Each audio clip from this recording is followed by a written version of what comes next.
வணக்கம். நம்ம இப்ப இந்த வீடியோல என்ன பார்க்க போறோம் அப்படின்னா, இன்கம் ஃப்ரம் ஹவுஸ் ப்ராப்பர்ட்டில ஒரு ப்ராப்ளம் தான் இப்ப நம்ம இந்த வீடியோல பார்க்க போறோம். இது பாத்தீங்கன்னா ready book problem number 28. Yes, இப்ப ப்ராப்ளம் பார்க்கலாமா? Mrs. Devi has occupied 3 houses for her residential purpose. Particulars of which are as follows. பாத்தீங்கன்னா தேவின்றவங்க 3 ரெசிடென்ஷியல் ஹவுஸ் ப்ராப்பர்ட்டி வச்சிருக்காங்க. அண்ட் அந்த 3 ஹவுஸ்மே பாத்தீங்கன்னா ரெசிடென்ஷியல் பர்பஸ்க்காக யூஸ் பண்றாங்கன்னு சொல்றாங்க.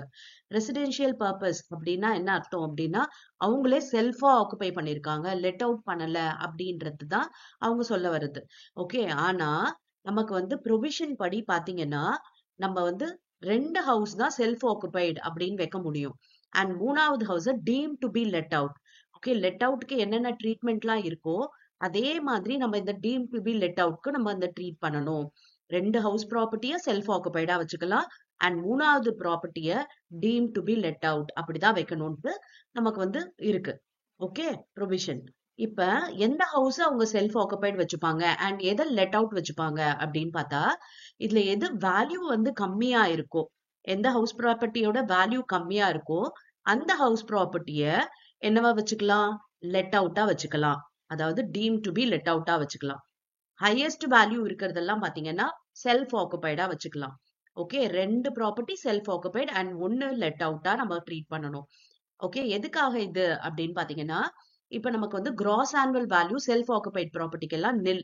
அப்ப ஹையஸ்ட் வேல்யூ உள்ள ப்ராப்பர்ட்டிய நம்ம வந்து கிராஸ் ஆனுவல் வேல்யூ நில் அப்படின்னு வச்சிட்டோம்னா நமக்கு இன்கம் வராது.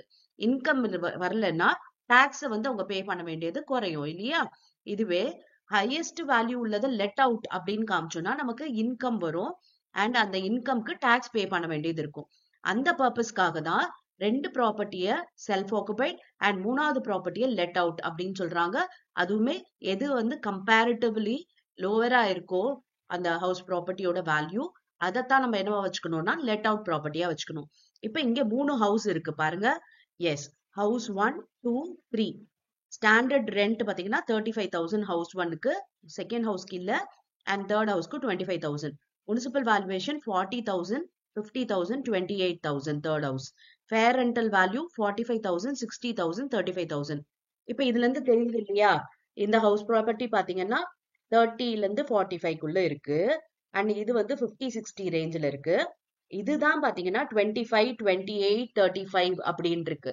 அப்ப இதோட வேல்யூ தான் பாத்தீங்கன்னா கம்மியா இருக்கு. அப்ப இதைதான் அவங்க team to be let out அப்படின்னு வைக்கணும். அண்ட் இது ரெண்டுத்தையும் செல்ஃப் ஆக்குபைடா வச்சுக்கணும். Find the gross annual value of the house property for assessment year 25, 26. S, இப்ப நம்ம வந்து போடலாமா? ஓகே, முதல்ல முனிசிபல் வேல்யூவேஷன் 3 ஹவுஸ்க்கும் எழுதிக்கலாம். பாருங்க, house 1 self occupied, house 2 self occupied, and third one deemed to be let out. Deemed to be let out na let out மாதிரியே தான் நம்ம வந்து எல்லா ப்ரொவிஷன்ஸும் டிடக்ஷன்ஸ் எல்லாமே வந்து ட்ரீட்மெண்ட் லெட் அவுட் மாதிரி தான். ஓகே, செல்ஃப் ஆக்குபைட் அப்படின்னா அதுக்கு கிராஸ் ஆனுவல் வேல்யூ நில். ஓகே, இப்ப நம்ம எழுதிக்கலாம் முனிசிபல் வேல்யூவேஷன் 40, 50, 28. எஸ், எழுதியாச்சு. ஃபேர் ரெண்டல் வேல்யூ எழுதிக்கலாம் 45, 60, 35. எழுதியாச்சு. இப்ப இதுல எது ஹையர் அப்படின்னா 45, அண்ட் இங்க வந்து 60, இங்க வந்து 35. எழுதியாச்சு. இப்ப நம்ம என்ன பண்ண போறோம்? ஸ்டாண்டர்ட் ரெண்டோட கம்பேர் பண்ண போறோம். First house 35 and third house 25. Second ஹவுஸ்க்கு கிடையாது. இப்ப இது ரெண்டுத்துலயும் கம்பேர் பண்ண போறோம். எது லீஸ்ட் அதைத்தான் நம்ம சொல்ல போறோம். இப்ப இதுல எது அப்படின்னு பார்த்தா 35. அண்ட் இங்க பாத்தீங்கன்னா நமக்கு வந்து 60,000 தான். அண்ட் இங்க பாத்தீங்கன்னா 25,000. ஓகே, இப்ப நம்ம என்ன சொன்னோம்? ப்ரொவிஷன் படி செல்ஃப் ஆக்குபைட் ப்ராப்பர்ட்டி அப்படின்னும் போது கிராஸ் ஆனுவல் வேல்யூ நில். இப்ப இந்த ப்ராப்பர்ட்டிக்கும் கிராஸ் ஆனுவல் வேல்யூ நில். அண்ட் இங்க பாத்தீங்கன்னா கிராஸ் ஆனுவல் வேல்யூ எவ்வளவு? இந்த 25,000. புரிஞ்சுச்சா? அப்ப இந்த 25,000க்கு நம்ம வந்து டிடக்ஷன் பண்ணணும், எல்லாம் வந்து நம்ம பண்ண வேண்டியது இருக்கும். அண்ட் இது ரெண்டுக்கும் பாத்தீங்கன்னா நில் ஆயிடுது. அதனால இன்ட்ரெஸ்ட் ஆன் borrowed கேபிட்டல் இருந்தா மட்டும் நம்ம லாஸ் ஃப்ரம் செல்ஃப் ஆக்குபைட் ப்ராப்பர்ட்டின்னு காமிக்கலாம். அதுக்காகத்தான் ஒரு பெனிஃபிட்காக எந்த ஹவுஸ் ப்ராப்பர்ட்டியோட வேல்யூ ஜாஸ்தி இருக்கோ அந்த ஹவுஸ் ப்ராப்பர்ட்டிய செல்ஃப் ஆக்குபைடுன்னு வைக்கணும். 3 ரெசிடென்ஷியல் ப்ராப்பர்ட்டி 3மே செல்ஃப் ஆக்குபைடு அப்படின்னா ப்ரொவிஷன் படி 2 தான் செல்ஃப் ஆக்குபைடா வைக்கணும். அண்ட் 1 பாத்தீங்கன்னா டீம் டு பி லெட் அவுட்டா கன்சிடர் பண்ணணும். எஸ், இப்ப புரிஞ்சுதா உங்களுக்கு இந்த ப்ராப்ளம் எப்படி போடணும்ட்டு?